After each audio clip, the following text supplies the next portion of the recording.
Okay na? So ayan mga kamungkil, no. Ngayong umaga mga kamungkil is tuturuan ko kayo, gaya na sabi ko kahapon, is tuturuan ko kayo kung paano magkanto ng gutter. So sa pagkanto ng gutter mga kamungkil, pinakaunan yung gawin. Pero bago natin yan ituturo ko sa inyo mga kamungkil, ipaalam ko muna sa inyo kung ano yung mga materials na kailangan natin gawin. So ito, pakita mo pare ko. Meron tayo dito handrail, tapos gunting na pang gutter talaga. Bali left and right yung binili ko mga kamungkil. So yung bili ko nito is nasa 380. So may mas mahal dito yung mga branded talaga, gaya ng Stanley. So mas mahal yun, malapit 500 yun. Pero ito yung binili ko kasi okay naman, pangalan lang naman yung binibili natin dyan. Pero sa kalidad at paggamit, pareho lang yan. Meron tayong gunting na pang gutter, eskwala. Tapos meron tayong triangular na eskwala. So yung pagkagawa ko nito mga kamungkil, pag gumawa kayo nito, kailangan na kailangan to mga kamungkil, itong ganito. So yung pagkagawa nito mga kamungkil, tulad nito may kanto. Sukat lang tayo ng, halimbawa magkano yung gusto mong taas, yan. So sukat tayo ng 10 cm 10 cm din dito sa kabila, kung ano yung sukat nyo. Tapos kung ano yung sukat nyan, kunin nyo lang yung eskwala nya. Yan yung gugupitin nyo ngayon. So maging ganito na yung forma nya. Para saan ba to? So magagamit yan mamaya mga kamungkil. Meron tayong steel tip, plies, tsaka eskwala, tapos na yan, riveter, tapos blind rivet. Nako, nalaglag pa. Tapos meron tayong martilyo, pamukpok para sa mga gilid nya mamaya kapag hindi maayos yung pagkatrabaho. So ito mga kamungkil, tuturuan ko na kayo. So sa unang gawin nyo mga kamungkil, pag magkakanto kayo ng gutter, tingnan nyo muna kung left or right ba yung kanto na kakantuhan nyo. Baka mamaya direkta lang kayo magkanto, tapos yung kakantuhan nyo pala is right side, tapos yung nakantuhan nyo is left side. So mabaliktad siya. So sa akin mga kamungkil is nasa left side siya. So sa left side, pwede naman kayong, kung mahaba yung kakantuhan nyo mga kamungkil, pwede kayong 1 feet lang yung allowance nyo, dyan na kayo magkanto. Pero sa akin mga kamungkil, nakikita nyo, ipakita nyo pare ko. Yan, yan yung kakantuhan natin, yung pinakakanto pare ko. Yung pasya frame yan. Yan yung kakantuhan natin. Ang sukat niyan mga kamungkil is 4 feet. Kaya sukat tayo ng 4 feet dito. Lapit mo pare ko. Dito sa akin. Yan, hanapin natin yung 4 feet. Yan. Ito yung 4 feet nya. So kunin natin yung pinaka center nya. Yan. Dito na natin magagamit yung eskwala natin. So lapit mo pare ko ya, para makita nila kung paano ito kantuhan. Unang una kunin natin yung tuwid nyan. Yan. So sa akin mga kamungkil, pwedeng hindi ko na ito gawin, kunin yung pinakasentro nya. Pero dahil ano kayo mga kamungkil, nagtuturo tayo dito, kaya papakita ko sa inyo yung tama. Kasi maraming nalilito dito kapag pagdating na sa pagguhit-guhit. Yan. Kunin lang natin yung tuwid. Ito yung sentro ng 4 feet natin.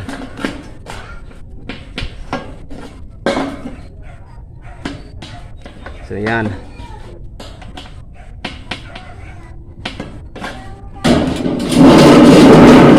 Ayan dito. Kunin natin yung pinakasentro kasi ito yung puputulin natin sa gitna mamaya.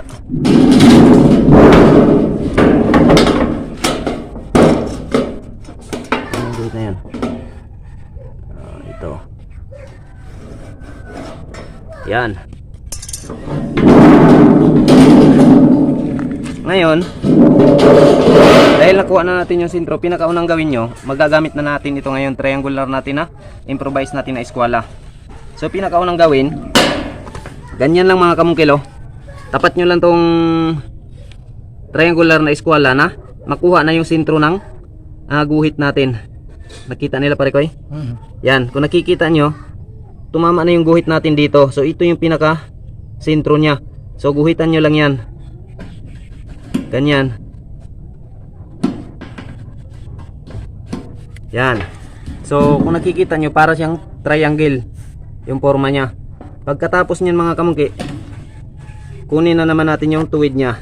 So sa maliit na mga groove mga kamungkil, itong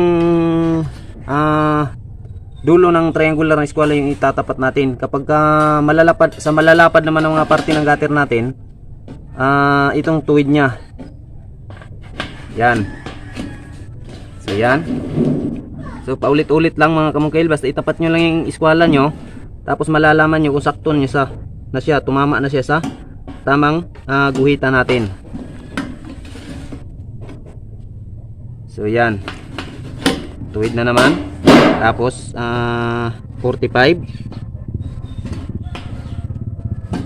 So yan, tuwid na naman, basta sa maliliit na guhit ng mga kamungkil 45 palagi yan. Yan. Tapos 45.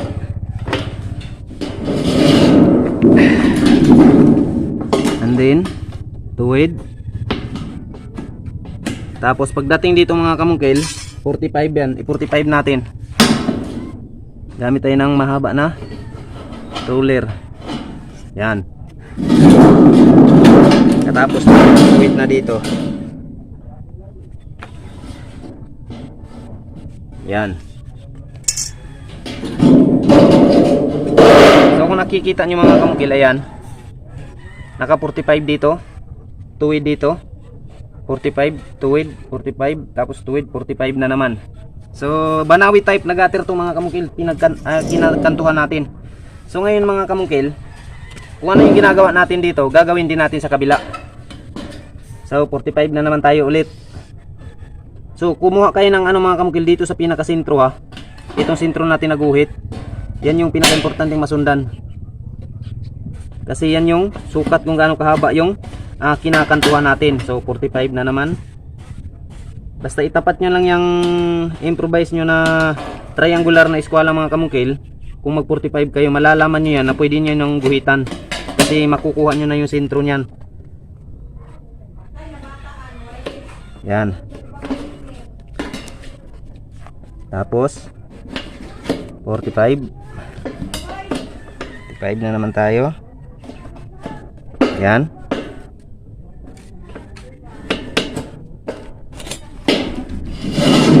Tapos dito mga kamungkil, wag na kayong kung dito sa kabila pin-45 natin dito mga kamungkil, wag na, straight na yan, diretso na yan, ganyan.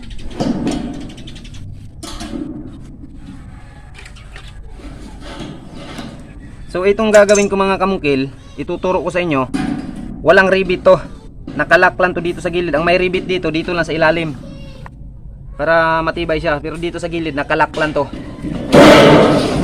Madalas siguro nyo nakikita mga kamungkil is may rivet talaga yung pagkanto ng gutter. So ang gagawin natin dito mga kamungkil, magtitira na naman tayo ng half inch dito o 1/4 inch yung titira natin para panlock natin. So saan tayo mag-umpisa para magtira ng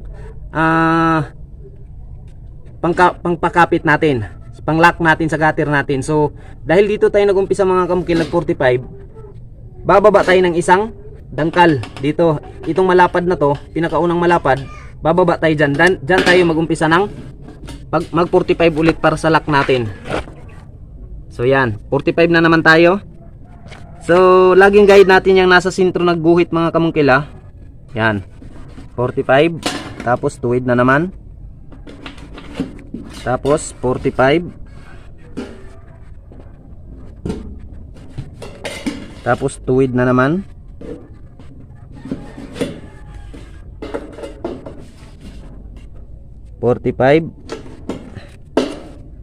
tapos tuwid. So hanggang dyan lang mga kamungkil yung tinitira nating allowance. Yan, nakikita nyo mga kamungkil. So hindi ko na siya pinadiretso dun sa baba. So yan, mamaya ituturo ko sa inyo kung saan yung ikakat natin dyan. So ganun pa rin sa kabila mga kamungkil, kailangan pa rin nating magtira para magkasalungat yung lock nya. So ganun pa rin, dito na naman tayo umpisang mag 45 sa unang yupi ng gutter natin. So Banawi type yung tawag nito mga kamungkil na gutter. So nakikita nyo parang hagdan pala yan siya. So 45. So kung anong ginagawa natin mga kamungkil nung unang turo, ganun lang din sa pangalawa na ititira natin. So yan. tapos tuwid, tapos 45, tapos tuwid. Yan. So ngayon mga kamungkil, nakikita nyo yung pattern nya. Pakita mo pare ko, ilapit mo, i-zoom mo para makita nila. So yan yung pattern nya. So yung nag-umpisa tayo nag 45 dito sa pinakataas, yan. Tapos nagtira tayo ng 1/2 inches. Dito tayo nag-umpisa na naman sa pangalawa. Mula dito nag-umpisa na naman tayo dito sa pangalawang groove nya para sa lock nya. Ito yung ititira natin. So yung ikakat natin dyan mga kamungkil, una nating ikakat itong guhit sa gitna. Itong pinakasintro natin, ikat natin to. Umpisa dito mga kamungkil, ikat natin to. Tapos ikat natin. Pag nakat na natin yan, papunta dito. Ito mga kamungkil, itira natin to. Kasi iyuyupi na lang natin yan mamaya. Yan. Tapos, pag nakat na to, ikat nyo to mga kamungkil, ito sa dulo. Yan, ikat nyo to. Pati dito sa kabila, ikat nyo yan. Tapos, matitira na to. Huwag nyo na tong ikat. Yan, itiran nyo to para sa lock natin mamaya. Ito lang yung ikat nyo mga kamungkil. Gupitin nyo dyan, pa-straight dyan, tapos ikat nyo. Basta unahin nyo itong pagkat yung nasa gitna na, sa center line natin mga kamungkil. Ito yung unahin nyo ikat, iputol nyo muna. Pagkatapos nakat na to mga kamungkil, ito na naman yung isusunod nyo. Ikat nyo to, parehas.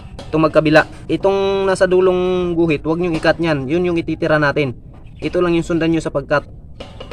Tapos pag nakat nyo na lahat, forma nyo na, kailangan itong mga kantuhan mga kamungkil, itong gilid na to, kunin nyo yan ng pabi. Ganyan yung pagkakat niya mga kamungkil, pabi. Lahat, pabi yan. Ang cut nyan. Tapos, pag nakat nyo na yung pabi yan, kunin nyo rin to. Itong side na to. Yan, mamarkingan natin. Itong mga side na to is ikakat nyo yan. Yan. Ang ititira lang, ito, tsaka ito. Tapos ganon din dito sa kabila mga kamungkil. Ikat nyo rin to. Ikat nyo rin to. Putulin yan mga kamungkil ha. Putulin nyo dito. Tapos cut nyo. Putol. Basta ito lang ang matitira mga kamungkil. Ito lahat ay ikakat nyan. Yung mga maliliit na tupi na tinutupi mga kamungkil, ikakat yan. Yan yung pagkatrabaho mga kamungkil ha. Pag nakat nyo na yan, pag yupi nyo mga kamungkil, sakto-sakto yan. So ikat natin mga kamungkil. I-post mo muna pare ko para mamaya. So yan mga kamungkil, nakat na natin oh. So pakita ko sa inyo mga kamungkil yung pagkakat natin ha. Kita ko. Okay na ba yan pare ko? So gaya na sabi ko kanina, ito kinat natin dito. Yan. Tapos ayan, tinupi ko na. Tinira natin to, tungguhit natin dito. Tapos lahat ng mga minaking kanina ikat natin yan. May guhit yan, sundan nyo lang yung guhit. Tapos itira natin to. Yan. Nakatira, nakakat, tira, cut dito. Ganun rin sa kabila. Lahat ng mga maliliit na yupi, ikinat natin. So yan, nakikita nyo. So ngayon, paano natin ilalak ito. So, pakita natin. Unang-una, yupiin natin to. Yan.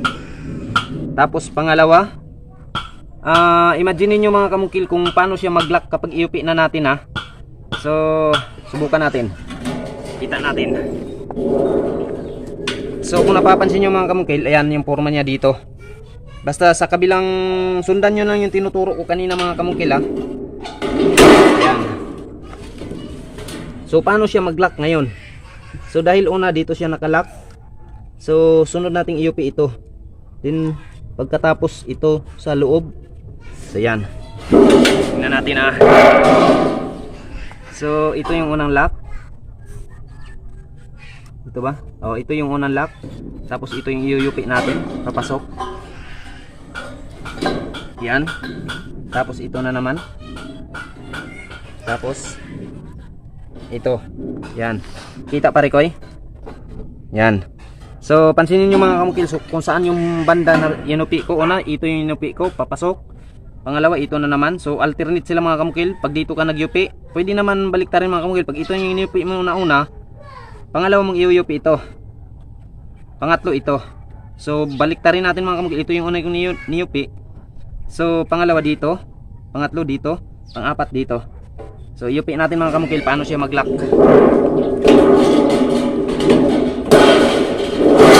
So ayan na siya mga kamukil. Ito na yung forma niya.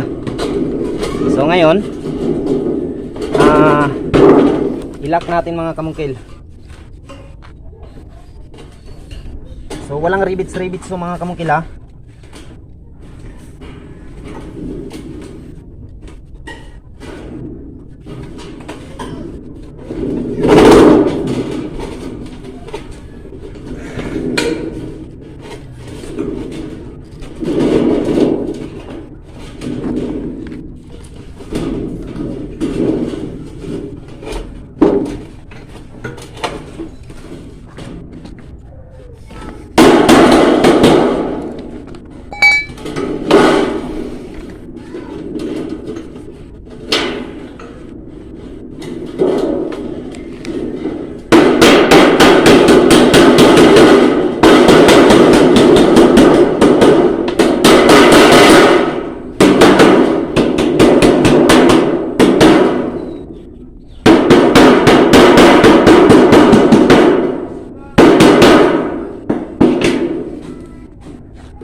So ngayon, may nakalimutan pa pala ako mga kamukil.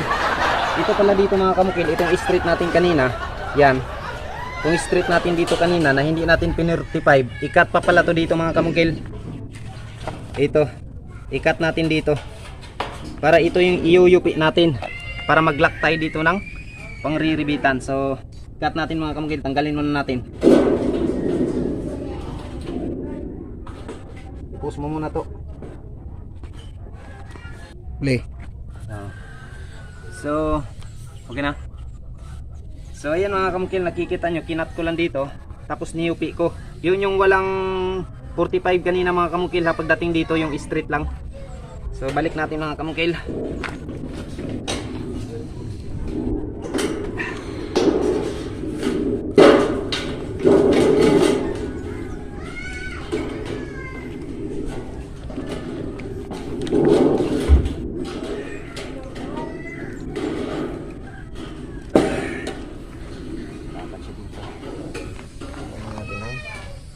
Dito to, pakita dito.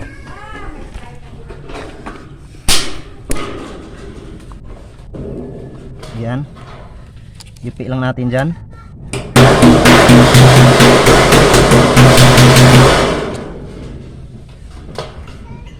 So pinag-isipan ko lang to mga kamungkil kasi maraming mga nagtatanong pa rin. Kahit may na-upload na ako dito mga kamungkil, pero yung na-upload ko mga kamungkil is may mga rivet yun dito. So bago ko siya tinira, pinag-isipan ko kung paano na hindi na natin gagamitan ng rivet. Kasi may iba nagsasabi marumi daw kapag may rivet, pero remember mga kamungkil ha, take note, pag may rivet to mas matibay, kaya mas maganda rin pag may rivet. Pero ito mga kamungkil, ginawa ko siya kung paano siya mapatibay. So papakita natin yung finished product nito maya mga kamungkil ha.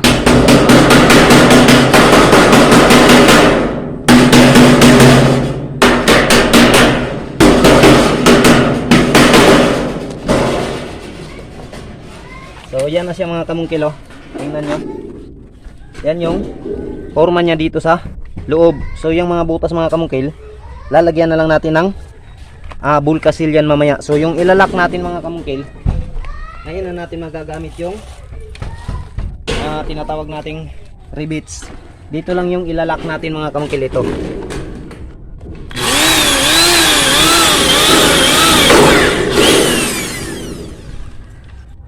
Tapos sa ilalim din mga kamungkil, lock din tayo ng, pwede namang hindi natin lagyan mga kamungkil sa ilalim, para hindi masyadong marumiting ng malinis siya.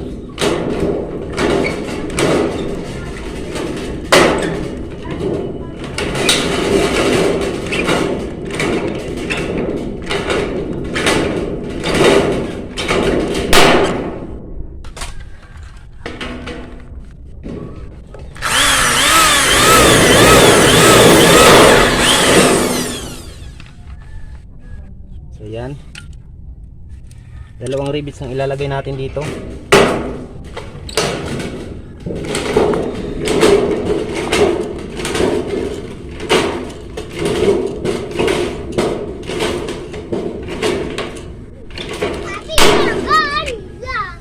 Tapos dito mga kamukil, i-rivet din natin. Ito, yan, nasulungat pa.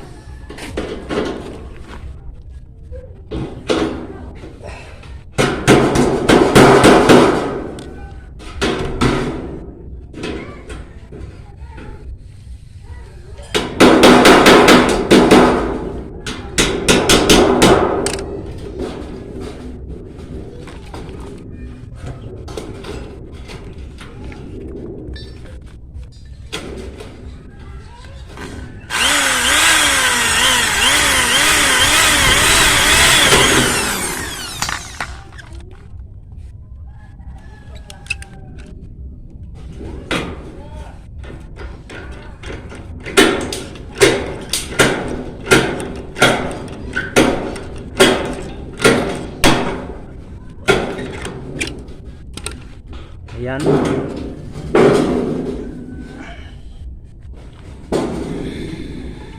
Ito ah.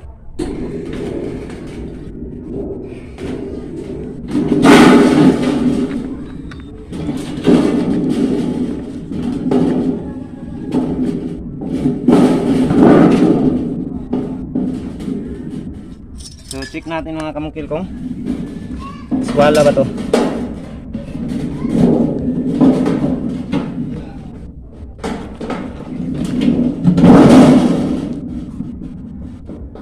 Kailangan magkuha natin yung eskwala dito mga kamukil para paglagay natin is okay siya.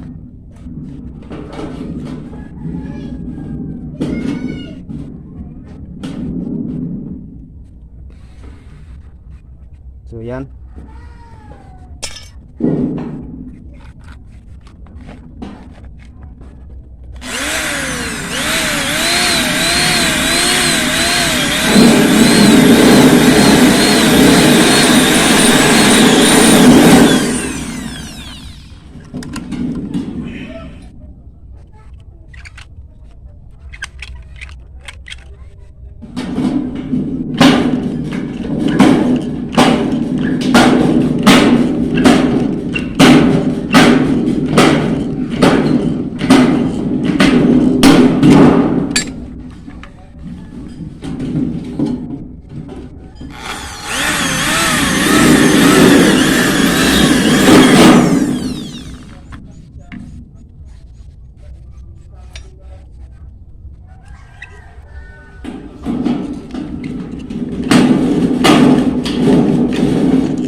Ayan, bulkasilan natin.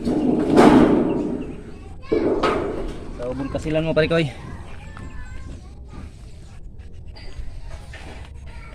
So, yan na yung finished product niyo mga kamungkil. So, meron din isa dito. Ayan. So, ito lang yung forma niya sa loob mga kamungkil. Ayan.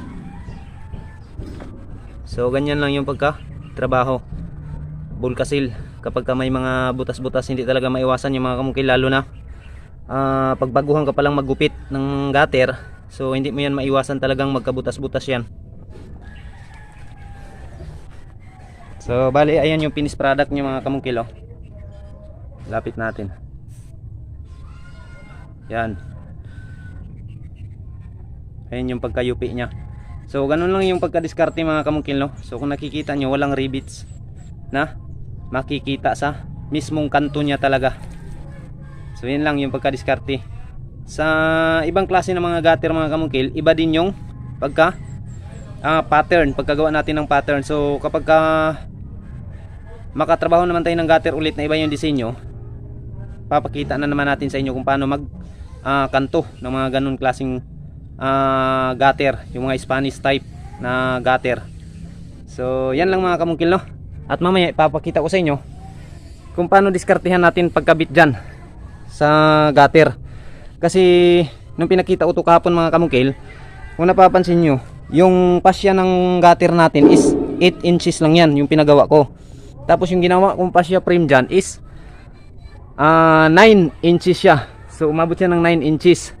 So mamaya ipapakita ko sa inyo kung paano ko ikabit na ganyan yung pagkadiskarte. So yan mga kamungkil, no? Dahil gutter na yung trabaho natin, papakita ko na lang lahat sa inyo mga kamungkil kung paano talaga trabahuin kapag gutter yung trabaho natin. Ano yung mga kailangan trabahuin. So dahil natapos natin kantuhan yun mga kamungkil, gawa tayo ng ganito mga kamungkil, downspout. Ito yung papasok natin yung PVC nito para sa tubig. So sa paggagawa nito mga kamungkil, kailangan natin ng malapad-lapad. So ipapasok dito na PVC mga kamungkil is D3, kaya malaki-laki yung ginawa ko. Para pagpasok natin, medyo masikip-sikip siya. So yung sukat ko nito mga kamungkil is 20 cm. Sukat tayo ng 20 cm, yan. Dito din 20 cm. So yung taas nito mga kamungkil is 8 cm. Sukat tayo ng 8 cm.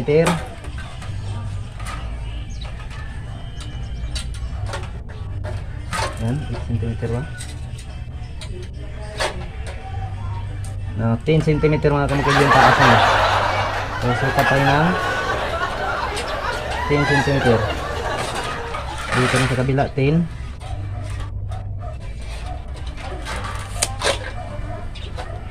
Tapos guhitan natin para magupit na natin to.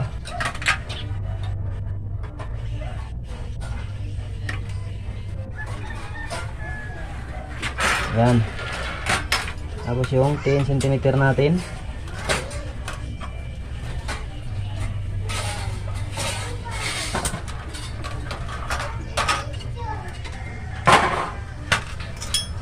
Yan.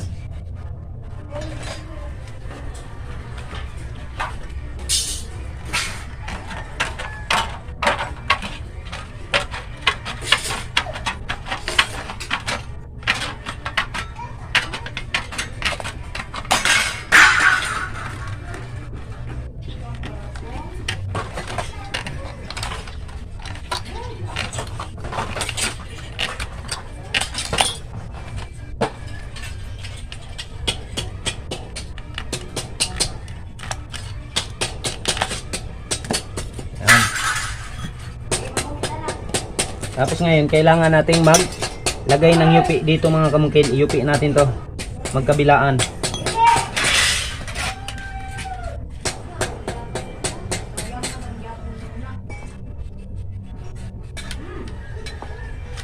Ayan. Kailangan yung yupi dito mga kamungkil is magkapareha sila ng distansya. Yung yupi natin magkapareha ng lapad. Kasi pag hindi mga kamungkil, mahihirapan tayo.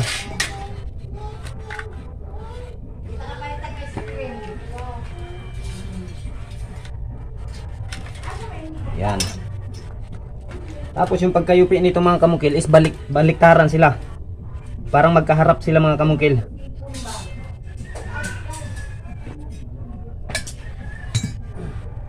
So ito. Dito to.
So yan, kung nakikita nyo, yung yupi ng isa papunta dito, tapos yung yupi ng isa palabas. So magkasulungat yung yupi nila mga kamungkila. So ngayon ilalak lang natin to ng ganyan. Yan.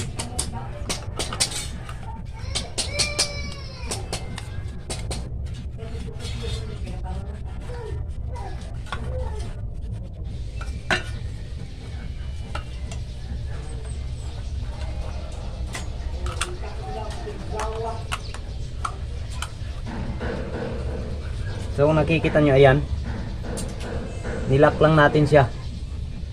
Yan, nakalak lang siya. Pag nakakapit na siya mga kamungkil, ayusin natin. Ano natin talaga gamit ang plies. Ilak talaga natin na hindi na siya matatanggal.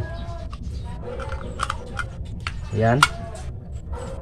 Tapos ganun din sa kabila.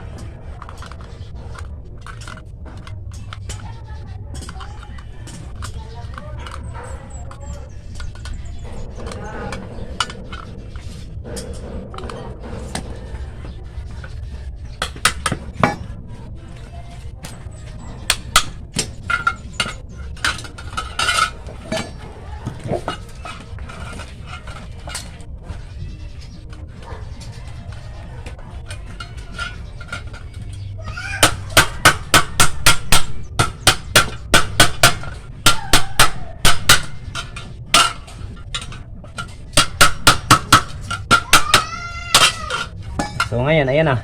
Ito na yung forma niya. So paano natin pabilugin to? So bilog natin. Kunin natin yung tamang bilog pamamagitan nitong tubo.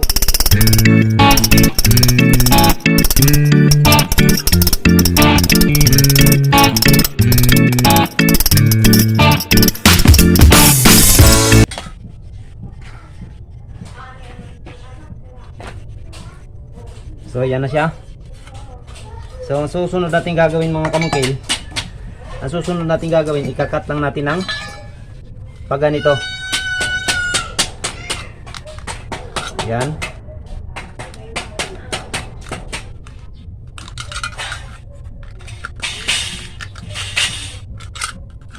Ganyan lang yung cut natin mga kamungkil. Kailangan magpantayan lahat mga kamungkil.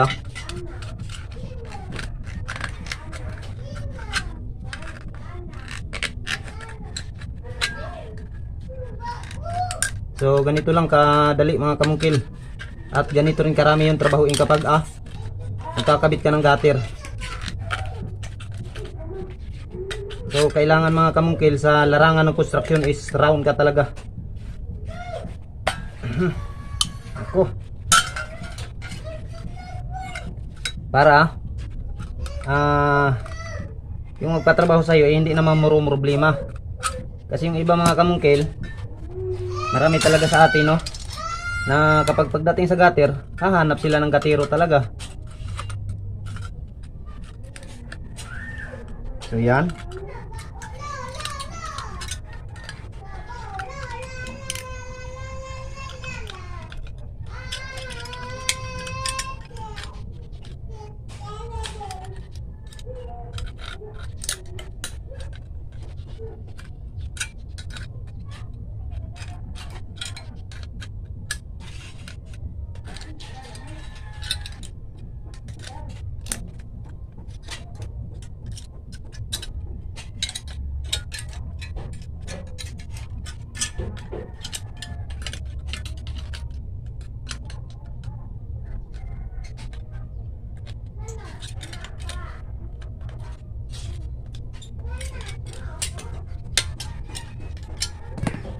Tapos dahil mataas siya mga kamungkil, pwede namang litan nyo lang sa pagkat mga kamungkil. Pero habang pinapaikot nyo sa pagkat, hahaba ng hahaba kasi yan. Kaya putulan na lang natin.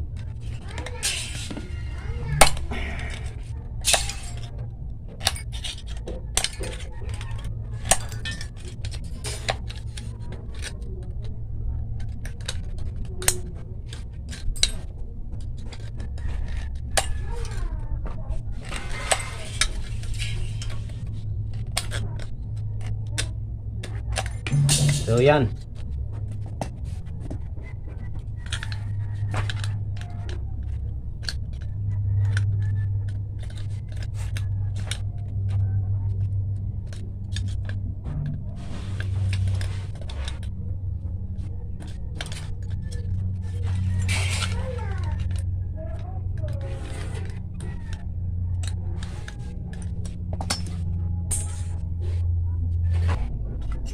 So ayan na siya mga kamungkil, tapos na.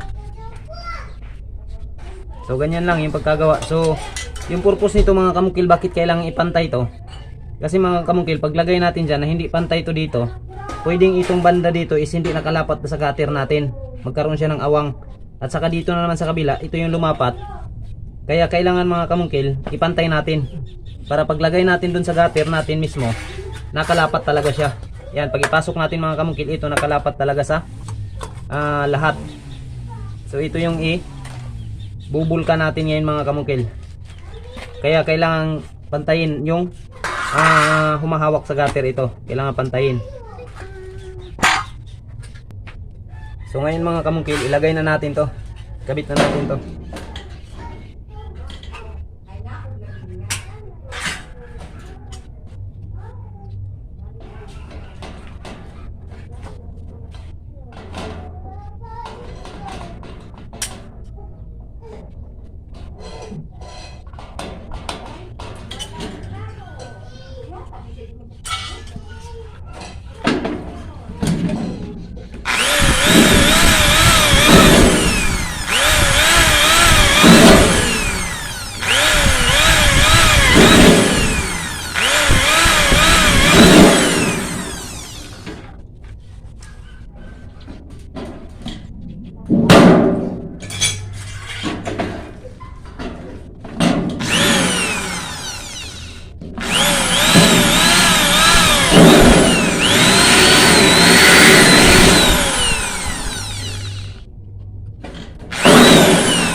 So ito yung forma niya mga kamungkil. Ayan, makikita nyo, pakita natin ha. Kita nyo ba mga kamungkil? Yan. So lumalapat siya lahat sa gutter natin. Kapag hindi straight kasi yung pagka-cut nitong bilog natin, pwedeng ditong side hindi siya lalapat, tapos dito lalapat siya. So kailangan natin yung maraming bulkasil kapag ganun. So kapag straight siya mga kamungkil, lumalapat lahat. So kunting bulkasil lang, okay na. So ganyan lang yung pagkatrabaho mga kamungkil, no? Pag maglagay ng downspouts at saka magawa ng downspouts. So bali ayan na po mga kamukil, no, yung trinabaho nating gutter. Bali ito na yung final niya mga kamukil. Ito mga kamukil, ito yung ikakabit natin mamaya sa bubong para maging pantay itong mga kantuhan na to. Itong gilid na to maging tuwid siya, maging ganyan mga kamukil, papunta dun. Tsaka ito na yung hahawak na hindi siya malalaglag. At saka dito mga kamukil, i-rivets natin to dito sa fascia frame natin dun sa bubungan. Yang ganyan mga kamukil, i-rivet natin dyan. So yan, lahat po yan mga kamukil may belt na nilagay natin. So yan, pati ito. So ready to kabit na lang to mga kamukil. So, pati doon mayroon din. So ikakabit na natin dyan mamaya mga kamukil. Kapag may kasama ako mga kamukil, siguro kanina pa tapos na to. Kaso lang ako lang isa yung dumiskarte mga kamukil, kasi yung kasama ko dito is hindi pa siya marunong masyado dito. So yan yung kasama ko mga kamukil. Tapos yung kantuhan mga kamukil dito, kung nakikita nyo, ayan. So wala siyang rivet. So yan yung finished product niya mga kamukil sa pagkanto natin. Yan, pati yung ano natin, downspout natin, ayan, nakikita nyo. So ganyan lang yung pagka-prepare mga kamukil sa pagkabit ng gutter. Yan, nakikita natin walang rivet na nakikita natin sa gilid kasi nakalak lang siya. So yan lang mga kamukil, no. Tsaka mamaya papakita ko sa inyo kung paano ikabit yan, na yung fascia frame natin is 9 inches. Tapos yung fascia natin dito sa gutter natin is 8 inches lang. So sa pagkakabit kasi ng gutter mga kamukil, kailangan mula dyan sa fascia frame natin nakababa tayo ng 1 inch, pinaka minimum talaga mga kamukil, ha. Bakit kailangan natin magbaba ng gutter sa fascia frame natin ng 1 inch? Kasi yun yung abang natin para sa kisame mga kamukil. Para pag nagkisame tayo, yung dulo ng kisame natin is natatakpan siya ng gutter. So walang dulo ng kisame na makikita sa labas. Kasi itong ano natin mga kamukil, wala tayong nilagay dito na fascia board. Direktang gutter lang tayo mga kamukil. Kapag may fascia board tayo mga kamukil, pwede yung gutter natin untop natin dun sa fascia frame natin, kasi may fascia board tayong ilalagay. Kasi yung fascia board mga kamukil, dagdag design din yun sa gutter natin. Kapag nagkisame tayo, yung kisame natin doon natin mismo isusuntok sa fascia board natin, na para walang makitang dulo sa kisame natin. So mamaya mga kamukil, papakita ko rin sa inyo kung paano. So ayan na siya mga kamukil, no? Natapos na natin ilagay yung gutter. So, bali hindi ko na nabidyohan mga kamukil kung paano ko diniskartihan na yung fascia ng gutter natin is 8 inches lang. Tapos yung fascia frame natin is 9 inches. So hindi ko siya nabidyohan kung paano ko ikinabit mga kamukil, kasi tapos na tayo sa oras. Kaya hindi pwedeng mag-video na nagtatrabaho tayo. Napaka ano po. Tsaka walang magbibideo talaga mga kamukil, kasi yung kasama ko siya yung tagahawak sa kabilang dulo ng gutter. So ganyan yung pagka diskarte natin mga kamukil. So kung nakikita nyo yung kanto mga kamukil, walang rivets. So ilapit natin mga kamukil. Kung napapansin nyo yung gutter nasa dulo mga kamukil, ayan, may rivet siya. Ako din yung nagtrabaho niyan mga kamukil. So yun yung disadvantage. So sabi sa nag-comment, marumi daw kapag may rivet. So paano mag ano ito, kanto na walang rivet? So ganyan yung pagka-diskarte mga kamukil kung titingnan natin. Pero kung i-compare natin siya mga kamukil, parang mas matibay talaga yung may rivets. Pero nakalak naman yung ano natin mga kamukil, walang rivet. So parang ganun lang din. So maganda nga siyang tingnan, walang, hindi marumi na tingnan. So ayan yung pagka lagay ko mga kamukil, yan. So bali bukas ng umaga mga kamukil, i-align ko pa yan sa taas. Kasi hindi ko pa nare-rivet doon yung mga brace niya doon sa taas, doon sa bubong talaga. So yan, papunta yan dito. Tingnan natin sa kabila.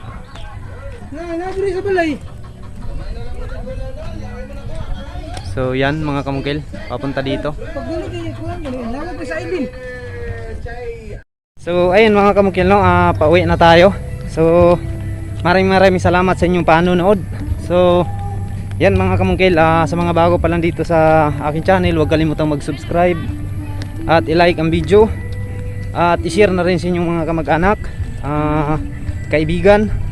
Kung halimbawa mga kamungkil, ikaw po ay interesado sa aking mga video o content na ina-upload, don't forget to hit the notification bell mga kamungkil, para po kung sakaling may mga videos akong i-upload mga kamungkil, isa po kayo sa ma-update. So all notification po mga kamungkil yung pipiliin nyo kapag pindutin nyo po yung notification bell para sa lahat ng mga i-upload ko na mga video, malalaman nyo kaagad mga kamungkil. So yan lang mga kamungkil, at once again, Ermong on the vlog.